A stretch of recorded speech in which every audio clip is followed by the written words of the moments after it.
Selamat pagi saudara, kembali bertemu dalam GPDI Firman Tuhan Menyapa dimanapun Anda berada. Menurut firman Tuhan bagi kita pagi hari ini terdapat dalam Yosua pasal yang ke-7 ayat yang pertama. Saya akan bacakan untuk kita semua, begini bunyi menurut firman Tuhan.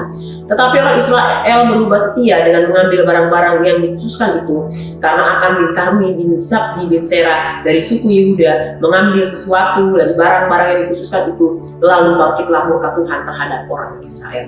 Saudara, kalau kita baca di ayat-ayat selanjutnya, di sana diceritakan bagaimana Israel memiliki kepercayaan diri yang penuh bahwa kali ini mereka akan melawan orang Ai atau suku Ai dan mereka pasti menang. Mengapa? Mereka memiliki keyakinan demikian karena mereka baru saja menaklukkan Yeriko, ya. Sedangkan Ai dengan Yeriko jika dibandingkan itu jauh lebih besar Yeriko. Sehingga bangsa Israel memiliki keyakinan yang penuh bahwa mereka pasti akan menang dan mampu menaklukkan Ai. Itu sebabnya Yosua sebagai pemimpin memerintahkan kepada mereka untuk jangan terlalu banyak membawa orang, hanya 3.000 saja, karena Ai ini merupakan kota kecil, ya, dan mereka dengan mudah menaklukkan.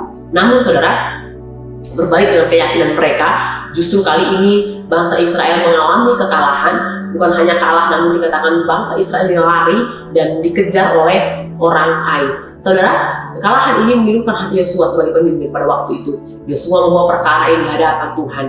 Dan kemudian Tuhan menjawab ya kepada Yosua bahwa kekalahan bangsa Israel bukan karena terlalu sedikitnya orang yang dibawa, tapi ada dosa di tengah-tengah bangsa Israel yang mendatangkan murka Allah, sehingga kekalahan itu akibat daripada dosa yang ada di tengah-tengah bangsa Israel. Saudara, berkata Tuhan, Yosua sebagai pemimpin pada waktu itu dengan petunjuk daripada Allah, dia kemudian memeriksa suku per suku bangsa Israel dan ditemuilah Akan, ya, dari suku Yehuda akan memiliki ketertarikan terhadap barang-barang yang indah atau barang-barang mewah hasil jarahan mereka yang dikhususkan bagi Allah. Akan tertarik terhadap emas, perak, dan kain-kain yang mahal, sehingga akan mengambil barang-barang tersebut dan menyembunyikannya di kemahnya. Saudara, berkata Tuhan, akibat daripada pelanggaran Akan ini, bangsa Israel ya tewas, banyak yang meninggal di tempat peperangan melawan Ai. Bukan hanya itu, ya, sebagai hukumannya akan dan seluruh anggota keluarganya, bahkan seluruh harta bendanya dikatakan kambing dombanya, semua mereka dibawa ke lembah Akor, dan di sana mereka mendapat hukuman. Mereka dikatakan dilempari dengan batu, bahkan dibakar. Saudara, dari kisah ini kita boleh melihat bagaimana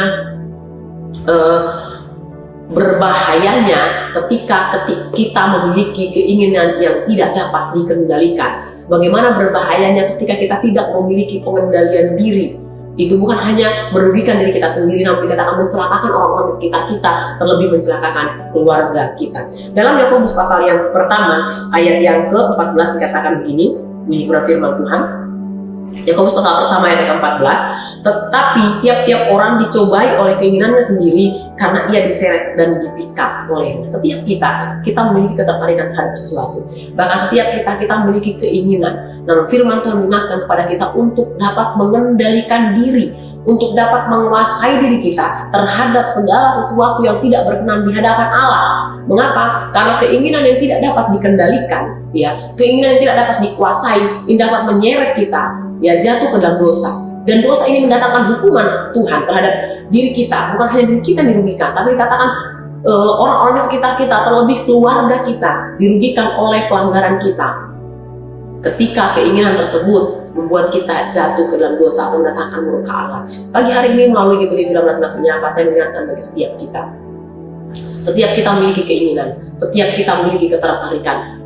Sebaiknya kita memiliki pengendalian diri, ya, terhadap segala sesuatu yang bertentangan dengan Tuhan, terhadap sesuatu yang tidak berkenan di hadapan Tuhan, ya. Kita memiliki keinginan, kita memiliki ketertarikan, namun kita harus mengendalikan diri kita. Pengendalian diri atau penguasaan diri termasuk salah satu buah roh. Artinya ketika kita ingin mampu mengendalikan diri kita, menguasai diri kita terhadap segala sesuatu yang tidak berkenan di hadapan Tuhan, maka kita perlu memperbanyak hubungan kita dengan Tuhan, perlu memperbanyak hubungan kita dengan Roh Kudus, komunikasi kita dengan Roh Kudus. Mengapa?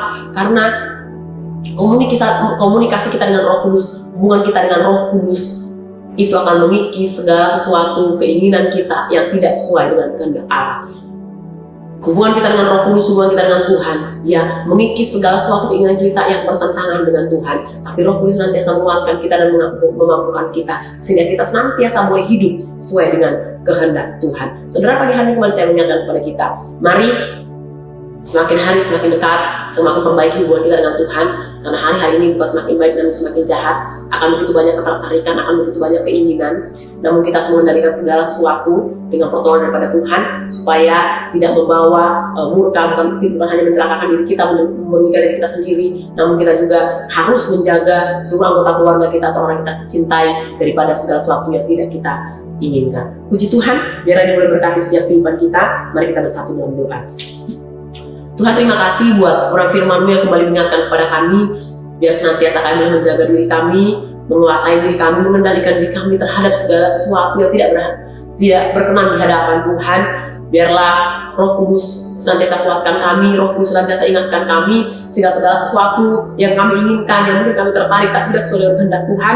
Biar Roh Kudus mengingatkan kami sehingga kami senantiasa boleh membuat pilihan, mengambil keputusan, memilih jalan semuanya sesuai dengan kehendak Tuhan, sehingga kami boleh melakukan kehendak Tuhan dalam kehidupan kami, sehingga kami boleh masuk dalam rencananya Tuhan dan melihat kemuliaan Tuhan yang dinyatakan bagi setiap kehidupan kami. Terima kasih Bapak, kami bersyukur buat hari yang baru yang Tuhan beri bagi kami, kami bersyukur buat setiap berkat-berkat yang Tuhan sudah sediakan bagi kami sepanjang hari ini.